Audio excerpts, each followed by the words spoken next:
ಸಾಮಾನ್ಯವಾಗಿ 1-2 ಕಾಡಾನೆಗಳನ್ನ ಕಂಡ್ರೆ ಸಾಕು ಭಯಭೀತರಾಗ್ತೀವಿ. ಆದರೆ 10ಕ್ಕೂ ಹೆಚ್ಚು ಕಾಡಾನೆಗಳನ್ನ ಕಂಡ್ರೆ ಅದರಲ್ಲೂ ಹೋಗೋ ದಾರಿಯಲ್ಲೇ ಅಡ್ಡ ಬಂದ್ರೆ ಎದೆ ಜಲ್ ಅನಿಸದೆ ಇರುತ್ತಾ? ಬೇಲೂರು ಮೂಡಿಗೆರೆ ರಸ್ತೆಯಲ್ಲಿ ರಸ್ತೆಯ ಒಂದು ಬದಿಯಿಂದ ಇನ್ನೊಂದು ಬದಿಗೆ ನಿರ್ಭೀತಿಯಿಂದ ಕಾಡಾನೆಗಳ ಹಿಂಡು ರಸ್ತೆ ದಾಟಿವೆ. ಮರಿಗಳ ಜೊತೆ 10ಕ್ಕೂ ಹೆಚ್ಚಿನ ಕಾಡಾನೆಗಳು ಬೇಲೂರಿನಿಂದ ಮೂಡಿಗೆರೆ ಕಡೆ ಹೊರಟಿವೆ. ಗೀಳಿಡುತ್ತಾ ಸಾಗುತ್ತಿದ್ದ ಆನೆಗಳ ದೃಶ್ಯ ಮೊಬೈಲ್ನಲ್ಲಿ ಸೆರೆಯಾಗಿದೆ.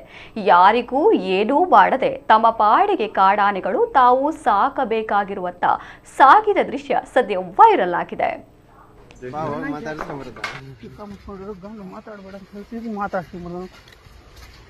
ಚಪಾಟಿ ಮಾಡಿಬಿಡ್ತಾನೆ, ಬೋಟಿ ಬೀಜ ಕೆಳಗೆ ಬಂದಿರ್ತೀನಿ ಮಾತಿಗೆ ಬರ್ತಾನೆ.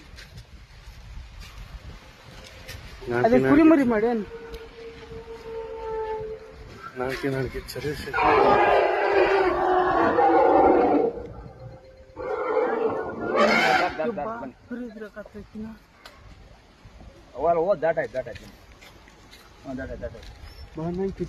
ಎಲ್ಲ ಕ್ಯಾಪ್ಟನ್